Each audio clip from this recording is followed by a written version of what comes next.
This interview with Janos took place about 2.5 years ago, shortly after I got out. Since then, the name of Janos' organization and his title have changed to Dream.org's Chief Advocacy Officer.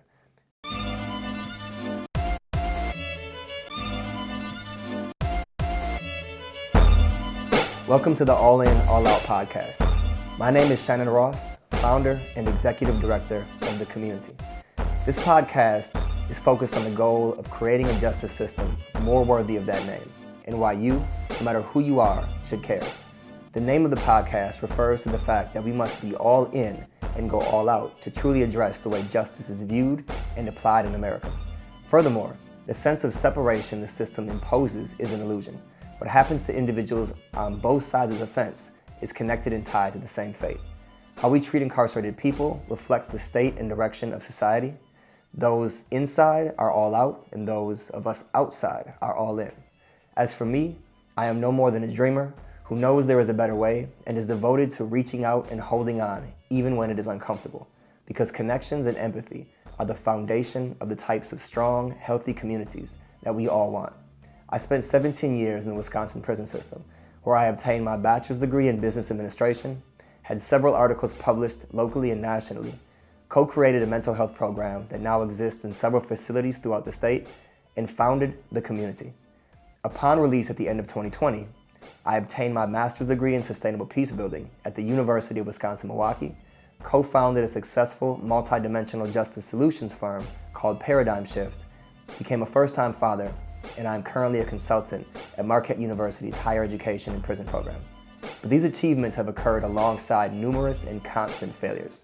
Therefore, I, and however, remain all in and all out.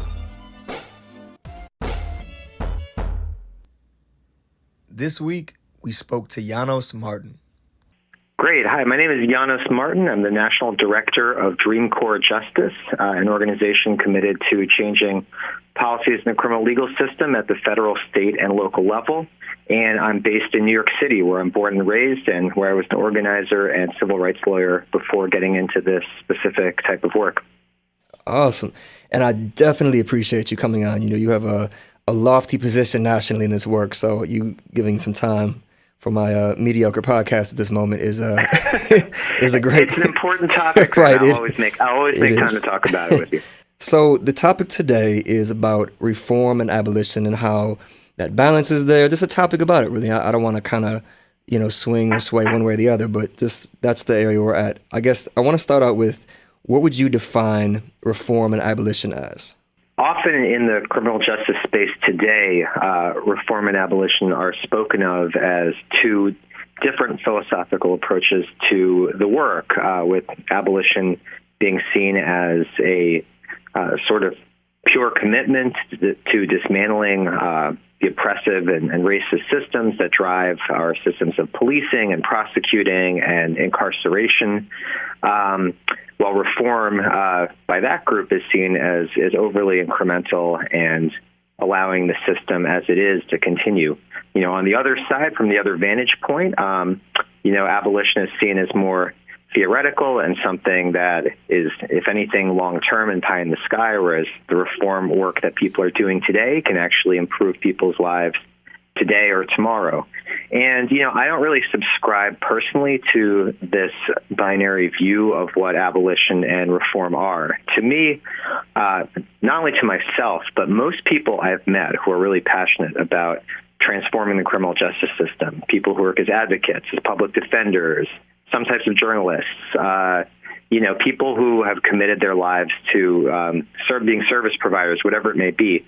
Most people who do that kind of work believe that major changes are needed to the system we have now. And even if not everyone would go all the way to saying we need to have no police or no prisons, I think most people who do this work think big changes are needed. I think where the disagreement comes is over what types of reforms that get us along the way are worth fighting for and which ones just aren't good enough. And I think there's a lot of gray area there. There's a lot of nuance we could get into about what types of reforms are effective in the long-term dismantling of the system and what types of reform are simply upholding the status quo. Yeah, that nuance is where I find myself sinking in every time I talk about it. What I find interesting is I would talk to some abolitionists who would be people who had never been in the system. And I know one significant moment that just kind of sparked a bit of frustration for me about people that call themselves that. And this isn't towards abolitionists or the ideology or the approach, but it's just some people, I feel, they're so focused on this goal that we might get to at some point, maybe, if we all were to focus on just abolitionist measures. But there was this sense that you never work with the system and you never work with, there's no such thing as a good CO. And I said, that's not fair at all, because a good CO, I know for a fact, has been the difference between a person killing themselves when I was in prison. A good CO has been the difference between somebody getting out 5 years from now or getting out, right now because they didn't overreact to a situation. So there are really significant differences between players that are currently in the system. And I think it needs to be acknowledged that there's a significant amount of impact we can have for people experiencing it right now, instead of only focusing on something that may be a future goal and might happen and might not. So that's always been, the nuance of it has really been the area that I find fascinating when it comes to this topic. Well, I think that's well said. And when you look at the long-term goal and work backwards, that's where I'm interested in figuring out what kinds of reforms are actually valuable and what people should all really get on the same page about. So if the long-term goal, for example, is a world without prisons where people have the resources that they need, I don't think anybody would argue that that's something that can happen with the flip of a switch, right? So what has to change? Well, laws around sentencing have to change. Laws around bail have to change. Actually getting people the support when they're growing up as kids and when they have mental health issues and, housing support even if they don't have a job. These are all things that will take time and take multiple steps to create. And interestingly, there doesn't seem to be very much disagreement about that. And that's sort of what confuses me about taking a position that you can support abolition but not reforms, because ultimately to get to that final destination, we're going to have to change a lot of things along the way. And, those changes aren't going to come in the next few years, especially in a lot of the sort of more conservative and moderate parts of the country where so many people live. So what I look at when I'm going into working on a reform is, is this the kind of thing that if it passes is going to help people, in the short term and the long term and get us closer to a long-term goal where there are far fewer people in the system and people get more of the support that they need. And, and to me, that is building towards that long-term goal of abolition, even though I think you could properly characterize all the work I do as sort of reform-minded work. So I think you would agree that from the comments you've made, that they can coexist. Absolutely. I think it's the only way. But that's sort of how I view everything as when you've got as big a mess as we have, you need to have every solution possible on the table. When it comes to all the things you just listed, working with people from different backgrounds, different professional backgrounds, working across ideologies, working on local issues as well as federal issues. To me, if the system was just one problem that we could pass end mass incarceration, pass abolition bill, then, we would have tried to do that already. But we're dealing with a lot of moving parts, and each of them takes their own energy and work. So, that's why I think the two have to exist side by side. It goes into something that when I've had conversations with, and I have some, I think you would as well, I have some people that I consider very good friends and very dedicated and sincere who are straight up abolitionists. And I'll try to definitely find myself in this neutral space where I like to be able to communicate between ones on that side and then ones on side that work with law enforcement. And, I've actually been in between a real beef with one of them, saying things back and forth and just trying to get them to understand how, they're both maybe taking it the wrong way, or they're not seeing the other person's side, or insulting them personally because their approach is different. And I hate that, because I feel like we're fighting this monster with sticks and stones already. Why are we deciding, your stones are irrelevant, so I'm going to use my stones over here, and we're all fighting, throwing our stones at different parts, and no one's really concentrating on actually taking down one side of it, or just whatever, maybe it's just we're losing our effectiveness in doing that. And it seems that in order to ever get to a place of an abolitionist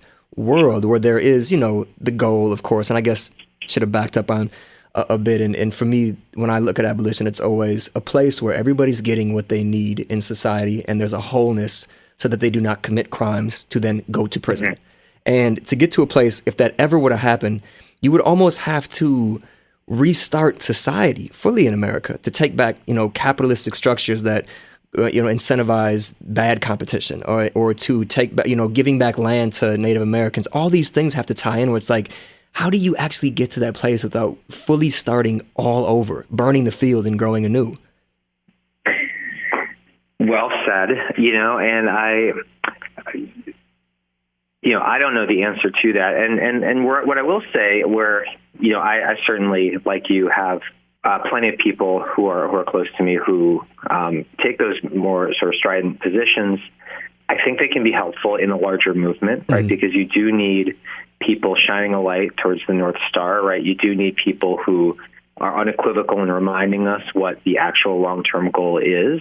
So I don't think that, I think that there is a valuable place in the movement writ large for people who are explaining that vision. But here's where I sometimes disagree with people, particularly on Twitter, for example, which is a very hostile place at times. And it goes to what you referred to about the friend who called you out about working with law enforcement.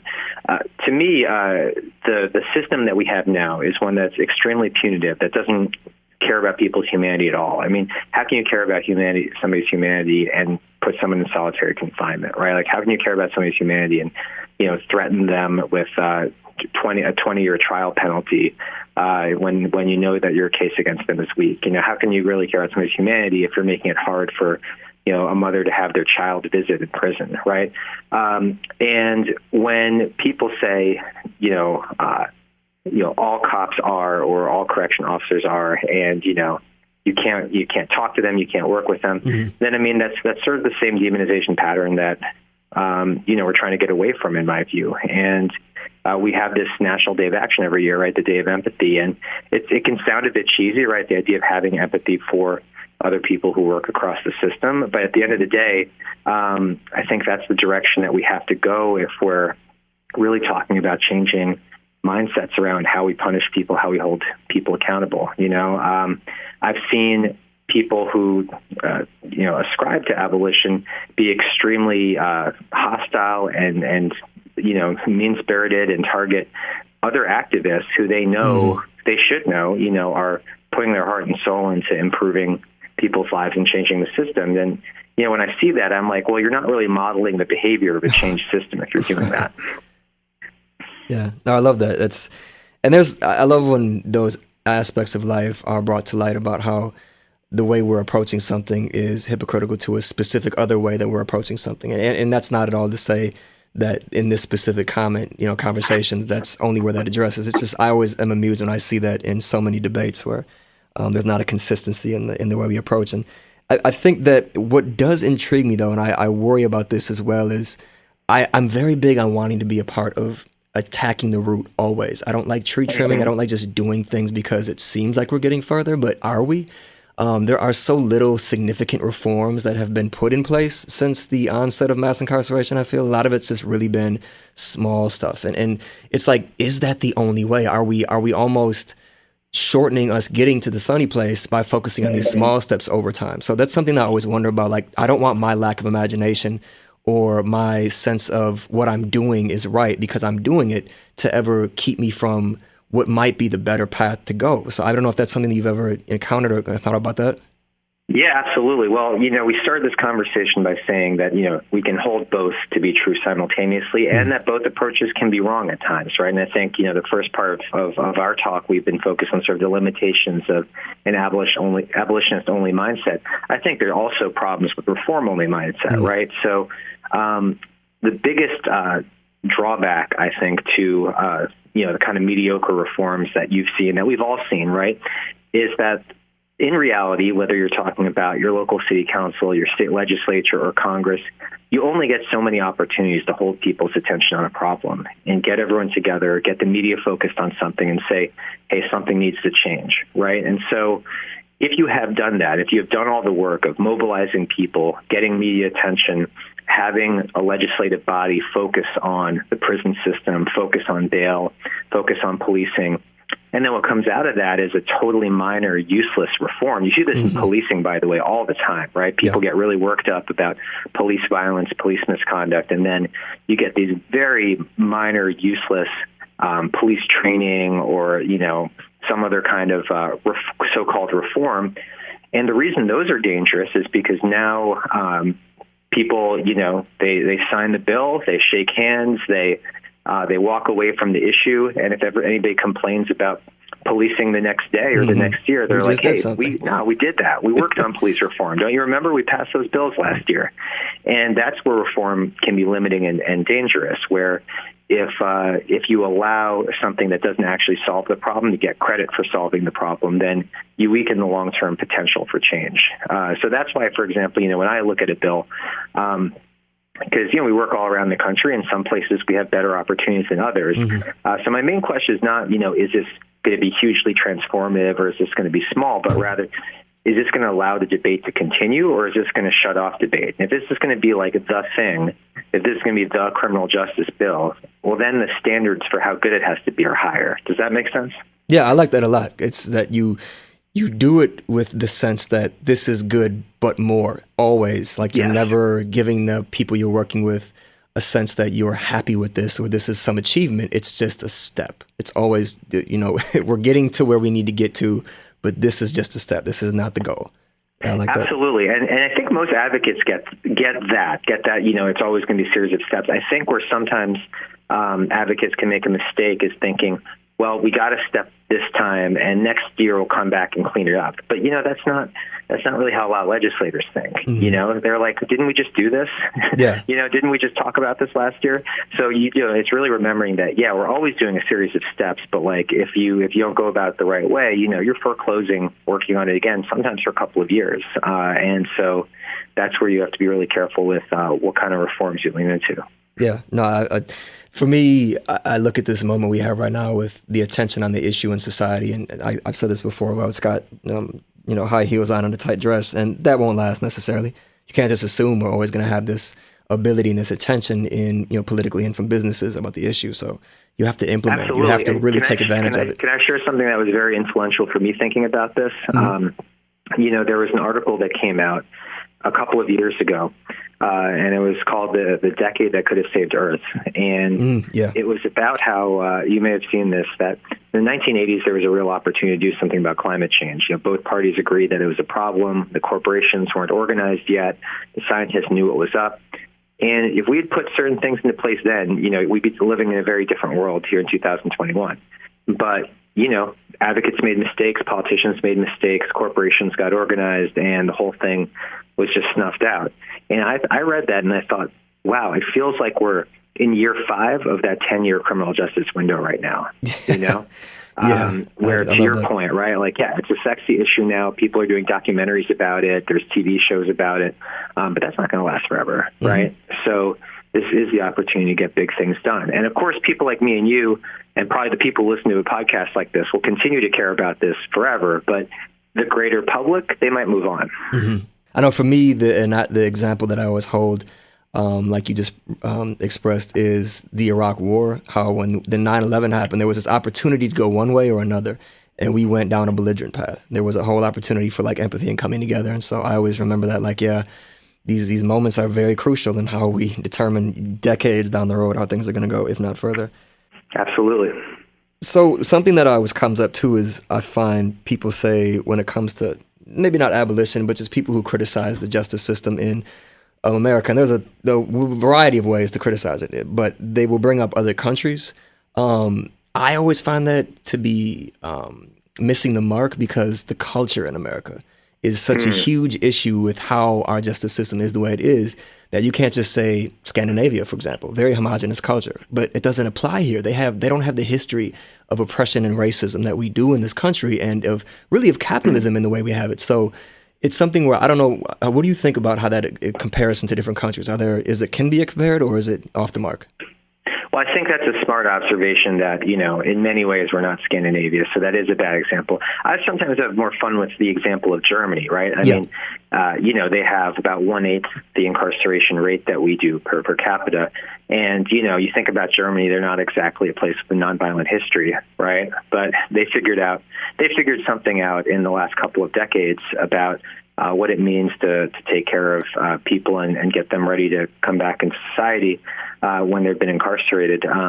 That said, even in Germany, right, you have racial disparities. You have immigrants from the Middle East are incarcerated at a higher rate than white Germans. So, yeah, I think you've hit the nail on the head that there's a couple of sort of uniquely American issues, right? There's a long history that carries through not all cultures in this country, right? There are some strains of American culture that are much more sort of punitive and vengeance-based, including, a lot of the sort of southern and Appalachian states that where that culture dominated have really high incarceration rates now. That goes back to sort of the culture, on the frontier. So that's like deeply rooted. Then you've got the issues of racism, which you pointed out, and absolutely, if you look around the world, there is, any country that's multiracial, you have people with darker skins being treated worse, and that's just, an unfortunate human failure. So yes, you have that as well. But there's a third element that you didn't mention that I think John Pfaff has done a really good job. Love that book. The law professor has done a really good job writing about this, which is guns, right? And the reality is that human beings, we can be violent. Young men, especially, right? Like young men are violent people all around the world. But there's a difference between punching someone in the face or even, swinging a knife at somebody versus picking up a gun and shooting someone in terms of the amount of damage you can do. And the United States has a unique problem with gun culture that I think contributes to people being seriously harmed, which contributes to people being locked in prison. And I think those trifecta of issues make it really hard to compare the U.S. to, say, Japan or Switzerland. But, we do have closer analogs, right? We still have a higher incarceration rate than the U.K. or Canada or other places that are more similar to us. So I don't want to let us off the hook too easily, but I would say that, our culture of punishment, racism, and guns are three things that make it, that do give us sort of unique problems. Yeah, I definitely agree. I think that even though, there are countries that maybe don't equally match up to the way we would be able to address an issue, right, there are enough examples that there's no reason why we're doing what we're doing still, even though there's not, exact comparisons. And I know I thought about Germany before and not knowing the history, but I feel that cultural reckoning they had to come to, they were forced to come to after World War II, is a huge part of also why, their history allowed them to get to this better place. But again, that's a great point. Absolutely. But it still is, there's still no example, no reason why we can't, have a better system. So yeah, I don't let it off the hook. I fully agree with that. And it's something else that you mentioned that I've always felt would be an area when I got out to speak on is how there's this sense that young men committing very violent crimes makes them monsters. But I've seen and experienced in my own life young men who commit very violent crimes also being such a wellspring of renovation and introspection and growth in prison. And we just waste that. So many people I've met in prison were people who went in at young ages for very violent crimes and they're looked at as terrible. But it's something where I would love to be able to connect, and I hope to more in my work, that experience and that truth behind it with the reality that these are gems. These are beautiful human beings who were in situations that were monstrous, but they're not monsters. And you have to be able to see them now and see that potential instead of the actions based on a culture and a society that really does incentivize gun violence in a large degree. Mm-hmm. Well, absolutely. And, when you talk about those gems, you have a lot of young people, especially today, that are sort of discarded by society and have often not had people invest in them, right? And I think the best, when people ask me about, good alternative to incarceration programs, my favorite programs are the ones, we have one here in New York called Avenues for Justice, which, work with young women as well, but mostly young men who are at that age of, 15, 16, 17, 18, where, you face a lot of crossroads. And this is what's so, upsetting about the choices we've made as a society to incarcerate, young adults, because, who among us didn't have really dark moments in their late teenage years, right? I mean, that is like a difficult time, right? And people with bad choices are confronted with really difficult crossroads, and a lot of people make the wrong decision, especially people who don't have adults investing in them. So I always really think that it's so valuable to have programs that actually work with young people at that age and remind them that, like, hey, you may have gotten in trouble with the law, but we're adults, we care about you, here's a different choice. There's this abolitionist programs that you think are really great examples of right now. What people should look at is, you're opposed to abolition, well, look at this. This is a great example of, how we get there.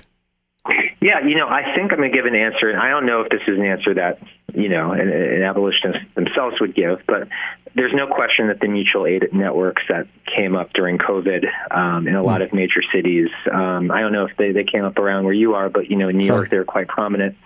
And they're sort of modeled to us abolitionist frameworks. And I think what made them really impressive is this idea that people in the community could care for each other, that, they were specifically designed to make sure that people didn't slip through the cracks. They were like basically sealing the cracks, right?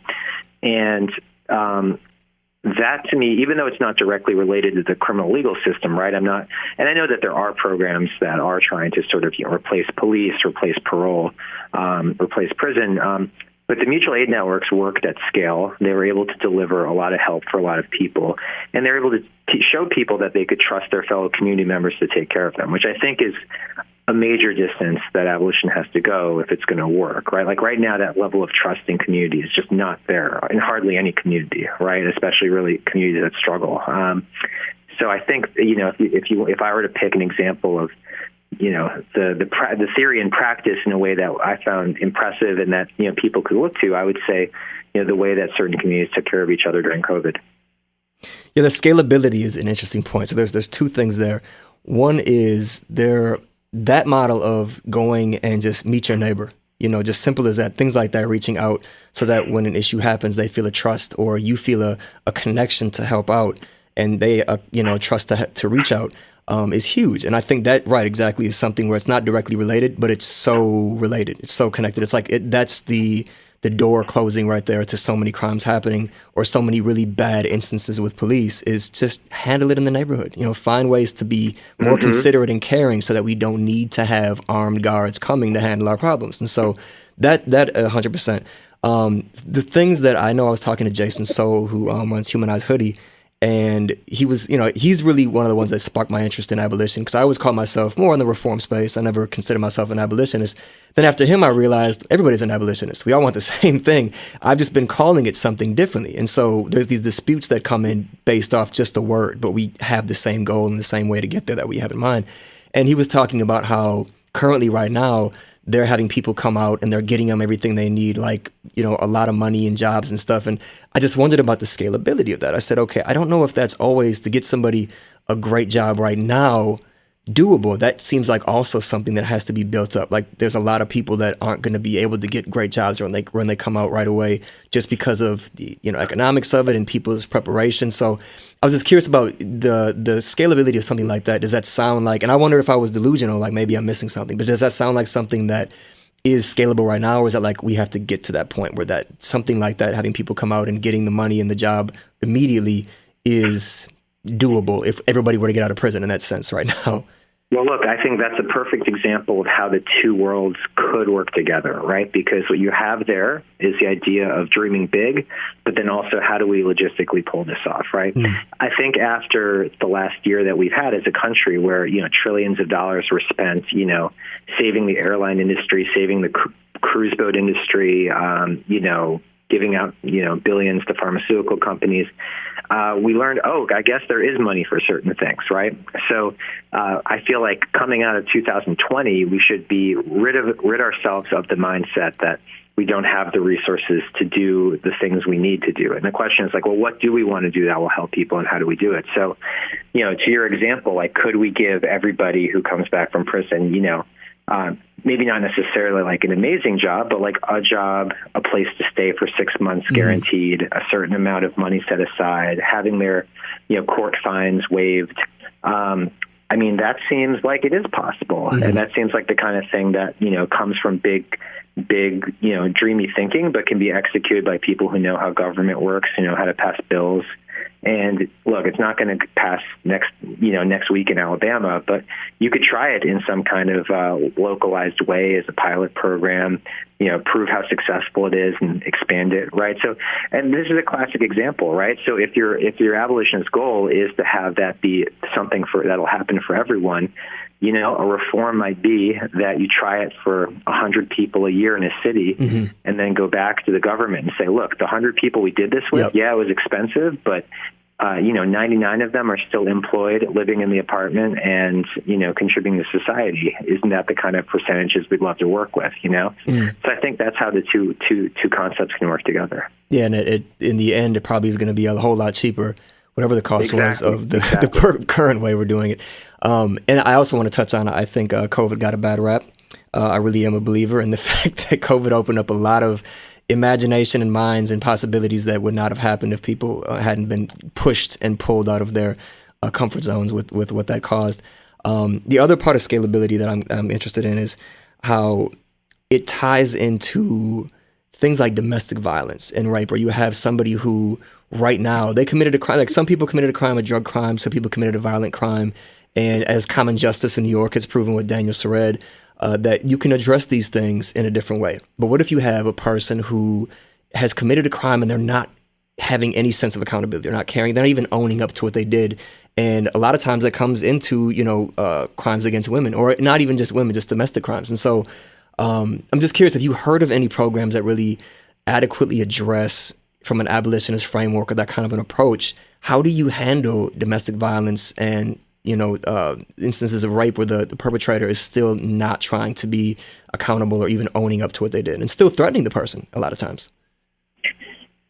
Yeah, I mean, that's a really hard question. I mean, it's funny. I don't have an answer ready. I have only like a second way to make it more complicated, right? Which is,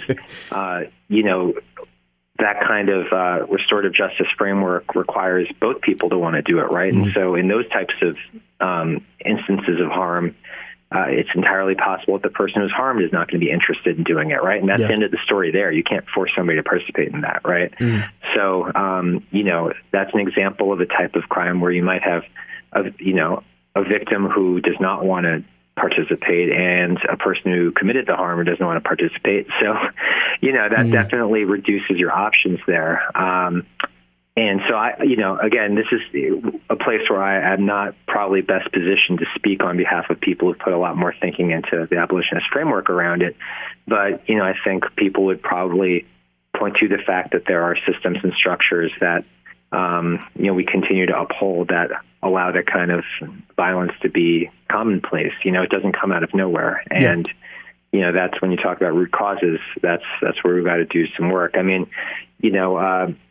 this is a little bit tangential, but, one organization that I do work with is called All Kings. It works with young men who have been impacted by the system, and it's a lot around sort of creating safe space for young men to share some of their traumas in the presence of older men who, have had some training and also obviously had some life experience. And I think that may be a frontier where, we're just taking baby steps as an organization, but I think that's a frontier where I think really imaginative work could happen in the next 3 to 5 years, is just like how we as a society deal with past traumas that continue to, affect all of us in different ways, but particularly, are, a very negative driver of how certain men act violently towards others, and I think hopefully we'll be having a more enlightened conversation about that kind of thing 5 years from now.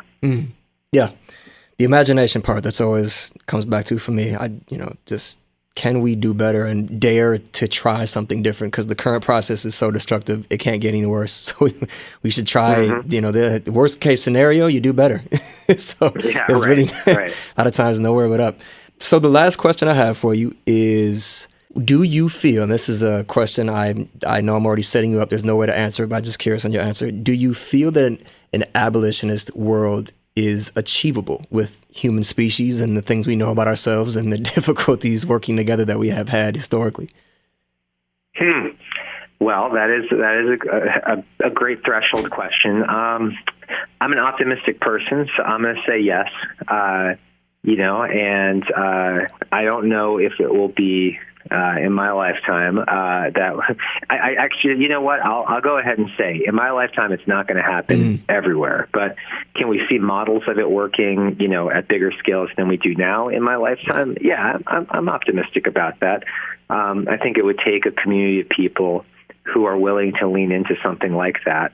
Human beings for the last, many millennia have been very tribal creatures, right? And, only over the last several decades have we really been sort of forced to interact with each other at the sort of magnitude that we are now. And so I think there will always be some people who don't want to live in that society.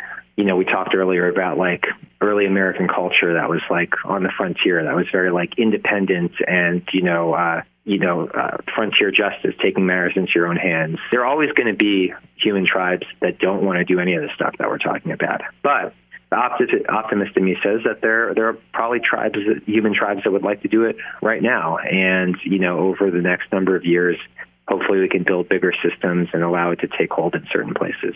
I agree. I very much agree that I'm an optimist in that sense, and start small and you can prove the model and, get more people to buy in and see that it's a better approach. So I agree.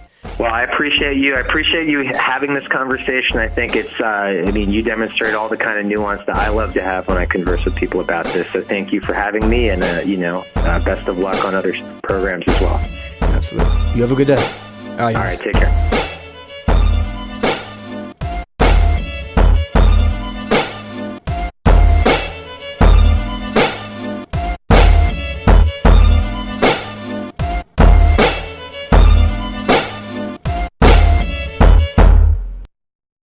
This interview with Janos took place about 2.5 years ago, shortly after I got out. Since then, the name of Janos' organization and his title have changed to Dream.org's Chief Advocacy Officer. Since then, I have also had a number of conversations with abolitionists and colleagues in overall liberation work across the country. And my views on abolition haven't really changed.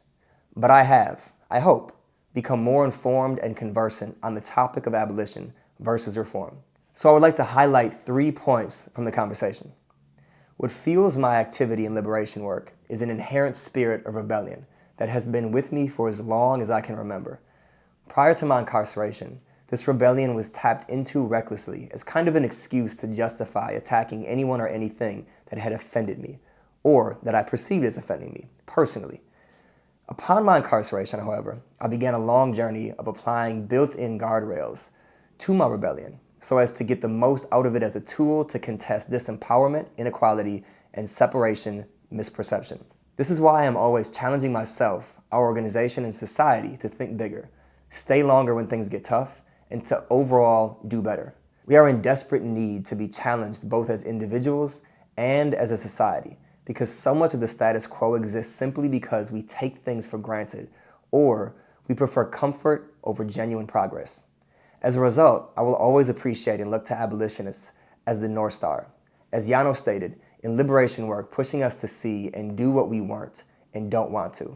A lot of my colleagues in this work that are more in the reform lane are, to say the least, cold towards abolition. But all abolition is saying at root is we don't need others to heal and be safe. In fact, others often impede healing and safety. So many people are abolitionists and don't even realize it because of the connotation with the word. Engaging with your neighbor is abolition. Having a family meeting is abolition. Forgiving your partner and going to counseling is abolition. Organizations and communities across the country have demonstrated that we can apply abolition principles and strategies to better address violent crime and increase safety more than the prison punishment model. Abolition is simply asking us to expand our understanding of who is worthy and who is valuable, because we clearly understand abolition extremely well when it comes to the people that are closest to us. 3, despite my appreciation for and defense of abolition, I am not an abolitionist. Even in the best case scenario for society, in the most ideal conditions, system, and implementation that we could achieve, there will still be a need for a place to put people who, for whatever reason, are unable to exist alongside other human beings without causing harm and destruction. We can change the name of that entity from prison to something else, but the entity itself will have to exist. The question then becomes, how would this entity operate? And for me at least, that is exactly what the goal of reform is, to create a place where people that need to be separated from society can do so in an environment that is the most conducive as possible to healing, growth, and optimizing one's potential as a human being. Now, I don't know if this makes me a reformer, but I would argue that I'm neither an abolitionist nor a reformer. More importantly, I don't care. I believe we can have both, help now and build for the future. It's all a matter of how we work together, respect each other's roles and boundaries in the work, and see the forest for the trees. Thank you for listening.